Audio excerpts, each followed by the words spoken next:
ये कहानी है दो दोस्तों की जो कि एक छोटे से गांव में रहते थे। एक बार वो दोनों किसी काम से शहर गए और वापस अपने गांव लौट रहे थे। उनके गांव तक पहुंचने के लिए उनको एक घने जंगल से होकर के गुजरना था और जब वो उस जंगल से गुजर रहे थे तो एक दोस्त को प्यास लगी और वो पानी ढूंढने के लिए रास्ता भटक गए। थोड़ी ही देर बाद शाम हो गई और रात होने ही वाली थी। तो उन दोनों की नजर एक गुफा पे पड़ी जो कि पेड़ों से घिरी हुई थी चारों तरफ से। तो उन्होंने सोचा कि यही जगह ठीक है रात बिताने के लिए। तो दोनों ने कुछ लकड़ियां इकट्ठी करी, उस गुफा के अंदर गए और आग जला करके वहां पे बैठ गए। रात का वक्त था, गुफा के अंदर आग जल रही थी, बाहर बिल्कुल अंधेरा था और कुछ जानवरों की आवाजें आ रही थी। तो उन दोनों में से जो एक दोस्त था वो अंदर ही अंदर डरने लगा, क्योंकि उसने भूत प्रेतों की बहुत कहानियां सुनी थी कि रात के वक्त जंगल में कुछ भयानक आत्माएं भटकती हैं और अगर उनको कोई ऐसा भटका हुआ आदमी मिल जाए तो उसको नहीं छोड़ती।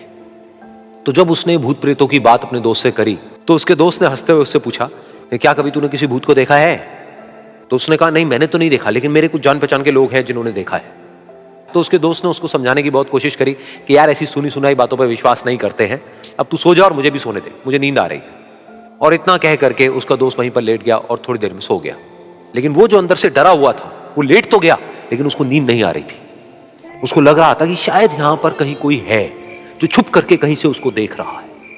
उस आग की वजह से कुछ परछाइयां बन रही थी वहां पर पत्थरों पर, तो उन परछाइयों को देख करके भी वो डर रहा था। फिर कुछ घंटे तक ऐसे ही चलता रहा। फिर उसके बाद में क्योंकि वो थका हुआ था तो उसको नींद आ गई। लेकिन नींद आने के कुछ देर बाद ही उसको एक सपना आया। सपने में उसको एक बहुत ही भयानक परछाई उसकी तरफ बढ़ती हुई नजर आई। अब जैसे जैसे वो अंदर से डरता चला जा रहा था, वो परछाई उसके और पास आती चली जा रही थी और बड़ी होती चली जा रही थी। और उस परछाई में एक हाथ उसको नजर आया जिसके बड़े बड़े नाखून थे, और वो हाथ उसकी तरफ बढ़ता चला गया और उसके गले तक पहुंचने ही वाला था कि तभी वो डर करके एकदम से उठा। फिर उसने अपने दोस्त की तरफ देखा जो कि सो रहा था, उसको पकड़ करके जोर से उठाया। फिर उसने अपने दोस्त को बताया कि उसके साथ में क्या हुआ। तो उसका दोस्त फिर हंसने लगा। फिर उसके दोस्त ने उसको कहा, अब अगर दोबारा से तुझे वो परछाई दिखे तो तू वही कहियो जो मैं तुझे कह रहा हूं कहने के लिए, फिर देखते हैं वो परछाई तेरा क्या करती है। तुझे अपने अंदर ही अंदर बोलना है, मैं तुझसे नहीं डरता, सामने आ। तो उसके दोस्त ने वैसा ही किया। थोड़ी देर बाद दोबारा से उसको सपने में वही परछाई नजर आई और वो परछाई धीरे धीरे उसकी तरफ बढ़ने लगी।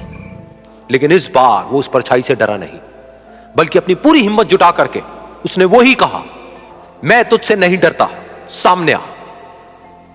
मैं तुझसे नहीं डरता, सामने आ। मैं तुझसे नहीं डरता, सामने आ। जैसे जैसे वो ये बोलने लगा वो परछाई छोटी होने लगी और उससे दूर होने लगी। वो बोलता रहा, वो परछाई छोटी होती रही और धीरे धीरे वो परछाई दिखनी बंद हो गई। बिल्कुल ऐसा ही हमारी जिंदगी में भी होता है। हमारे अंदर जितने भी डर है, उससे हम जितना डरते हैं हम उतना ही छोटे होते चले जाते हैं और वो डर उतने ही बड़े होते चले जाते हैं। लेकिन अगर हम अपने अंदर के डरों से नहीं डरते हैं और उसका सामना करते हैं तो दुनिया का ऐसा कोई भी डर नहीं है जो कि हमें डरा पाए।